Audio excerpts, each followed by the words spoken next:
नमस्कार, AB star news देख रहे हैं आप और मैं हूं आपके साथ सोहन सिंह। रुक लेते हैं बड़ी खबर का। तो बड़ी खबर उपचुनाव से जुड़ी सामने आ रही है।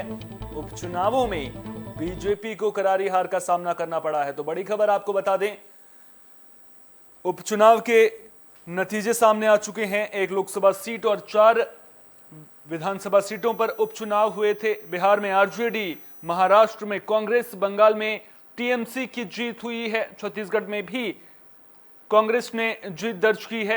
और ये जो उपचुनाव रहे हैं वो बीजेपी के लिए अच्छे नहीं रहे हैं। आसनसोल लोकसभा सीट पर टीएमसी की जीत हुई है। तो बड़ी खबर आपको बता दें, आसनसोल सीट पर टीएमसी की जीत हुई है।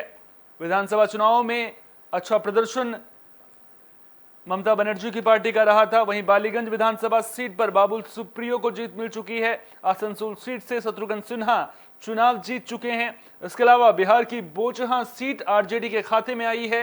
अमर पासवान यहां से आरजेडी उम्मीदवार थे, उन्होंने इस सीट पर जीत दर्ज कर ली है। और इस जीत के बड़े मायने हैं, क्योंकि बिहार में आरजेडी की स्थिति किस तरह की है वो पूरी दुनिया देख रही है। महाराष्ट्र के कोल्हापुर उत्तरी विधानसभा सीट से कांग्रेस प्रत्याशी जयश्री जाधव को जीत मिली है। और ये कांग्रेस के लिए एक अच्छी खबर है, क्योंकि जिस तरह का प्रदर्शन रहा था उसके बाद ये कहीं ना कहीं सुखद खबर। इसके अलावा छत्तीसगढ़ के खैरागढ़ से कांग्रेस की यशोदा वर्मा चुनाव जीती हैं।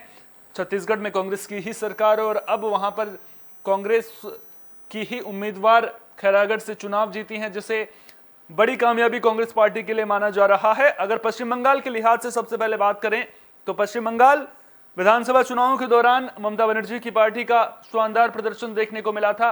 बीजेपी ने पूरी कोशिश यहां पर की थी। खूब हो हल्ला भी चुनाव के दौरान देखने को मिला था और चुनाव के बाद भी राजनीति खूब देखने को मिली थी। और उपचुनाव से पहले जिस तरह की खबरें लगातार सामने आई थी, चाहे बात पश्चिम बंगाल विधानसभा में हुए हंगामे की हो, चाहे बात बीरभूम हिंसा की हो, तमाम मुद्दे खूब गरमाए रहे। और इस बीच जब उपचुनाव हुए तो उपचुनाव के बाद बीजेपी जो असर माना जा रहा था कि बीजेपी वहां पर छोड़ सकती है, वो देखने को नहीं मिला है। टीएमसी ने उपचुनाव में भी जीत दर्ज की है। शत्रुघ्न सिन्हा टीएमसी के उम्मीदवार थे, जिन्होंने आसनसोल लोकसभा सीट से जीत दर्ज कर ली है। इसके अलावा विधानसभा चुनाव भी टीएमसी ने यहां पर जीत लिया है। तो ममता बनर्जी का दबदबा पूरी तरह से बंगाल में देखने को मिल रहा है। और अब जिस तरह से 2024 में लोकसभा चुनाव होने हैं, इसका इन उपचुनावों पर से ज्यादा फर्क तो नहीं पड़ेगा, लेकिन एक तरह से कह सकते हैं कि ममता बनर्जी जिस जीत को उन्होंने 2000 माफ कीजिएगा जो पिछले विधानसभा चुनाव हुए थे उसमें चखा था, जो पिछले साल ही चुनाव हुए थे उसमें जो जीत दर्ज की थी, अब उसी जीत के सिलसिले को बरकरार रखती हुई ममता बनर्जी पश्चिम बंगाल में नजर आ रही हैं। इसके अलावा बिहार के लिहाज से बात करें तो बिहार में आरजेडी के लिए पिछले विधानसभा चुनाव इतने अच्छे नहीं रहे थे। पार्टी सरकार बनाने में कामयाब नहीं हो सकी थी। पहले जेडीयू के साथ में गठबंधन कभी हुआ करता था, लेकिन जब से नीतीश से दूरी बनी है, नीतीश कुमार बीजेपी के साथ में आए हैं, एनडीए गठबंधन के साथ में आए हैं, उसके बाद आरजेडी के लिए राह थोड़ी मुश्किल रही है। और जब लालू प्रसाद यादव को चारा घोटाले में सजा हुई तो उसके बाद आरजेडी के लिए जो बिहार में आरजेडी की जमीन थी उसको बचा पाने की एक बड़ी चुनौती बनी हुई है। और जिस तरह से चुनाव परिणाम सामने आए हैं तो एक राहत भरी खबर आरजेडी के लिए कह सकते हैं, क्योंकि पिछला कुछ वक्त आरजेडी के लिए अच्छा नहीं रहा है। जिस तरह के घटनाक्रमों की अगर आप बात कर लीजिए, आप बात तेज प्रताप तेजस्वी के रिश्तों की कर लीजिए, या फिर लालू यादव को लेकर के चारा घोटालों को लेकर के एक के बाद एक जिस तरह से उन्हें दोषी करार लगातार दिया जाता रहा है, ऐसे में कहीं ना कहीं आरजेडी यहां से फाइट बैक कैसे करेगी, किस तरह से अब बिहार की राजनीति में आगे परचम अपना लहराएगी, ये बड़ी चुनौती है। और एक सवाल बिहार की राजनीति के लिहाज से हमेशा उठता हुआ नजर आता है कि क्या तेज प्रताप यादव लालू यादव की कमी को पूरा कर पाएंगे। यह सबसे बड़ा सवाल है। क्या जो दबदबा, जो रुतबा लालू यादव का अपने वक्त में था, वो रुतबा तेजस्वी यादव का भी देखने को मिलेगा। हालांकि जब पहली बार तेजस्वी चुनाव लड़ते हुए नजर आए थे तो उन्हें नीतीश की टक्कर का नेता माना जाता था।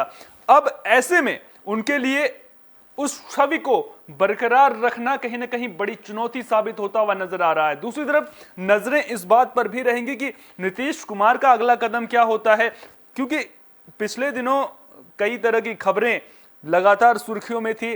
खबर थी कि नीतीश कुमार राज्यसभा जा सकते हैं बीजेपी से। उसके अलावा खबर यह भी थी कि उपराष्ट्रपति या फिर राष्ट्रपति उनको बनाया जा सकता है। तो खबरें कई तरह की सुर्खियों में थी। अब ऐसे में अगर ऐसा होता है, हालांकि इसकी संभावना ना के बराबर है, क्योंकि बिहार की राजनीति को नीतीश कुमार छोड़ेंगे ये सोचना भी फिलहाल सही नहीं लगता है। और नीतीश के जो राजनीति है, जो सक्रिय राजनीति है, उससे नीतीश कुमार खुद को अलग करेंगे, इसकी संभावना बेहद ही कम नजर आती है। लेकिन अगर ऐसा होता है तो फिर आरजेडी के लिए कहीं ना कहीं रास्ते खुलते हुए नजर आते हैं। लेकिन अभी फिलहाल इसकी कोई संभावना नजर नहीं आ रही है और तेजस्वी यादव को अपने बूते पर पार्टी को खड़ा करना होगा। जो पार्टी के वरिष्ठ नेता हैं, उनका कितना साथ तेजस्वी यादव को मिलता है, इस पर भी नजरें लगातार बनी रहेंगी। साथ ही साथ महाराष्ट्र की अगर बात करें तो महाराष्ट्र में खूब सियासी हो हल्ला देखने को मिल रहा है, खूब सियासत भी यहां पर देखने को मिल रही है। और ऐसे में जो उपचुनाव हुए, कांग्रेस कहीं फ्रेम में भी नजर नहीं आ रही थी। चाहे आप बयानबाजियों को ले लीजिए, बिल्कुल फ्रेम से एकदम से कांग्रेस के नेता नदारद नजर आते हैं।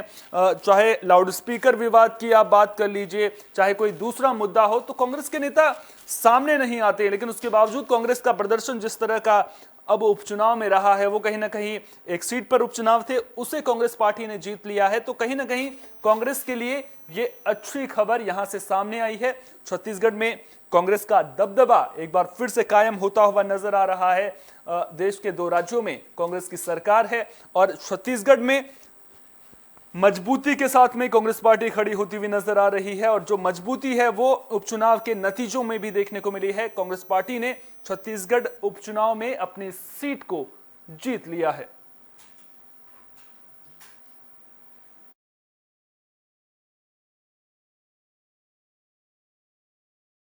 बड़ी खबर में फिलहाल के लिए इतना ही। देश दुनिया की तमाम अहम खबरों के लिए बने रहिए एबी स्टार न्यूज के साथ, क्योंकि यहां पर खबरों का सिलसिला कभी नहीं थमता।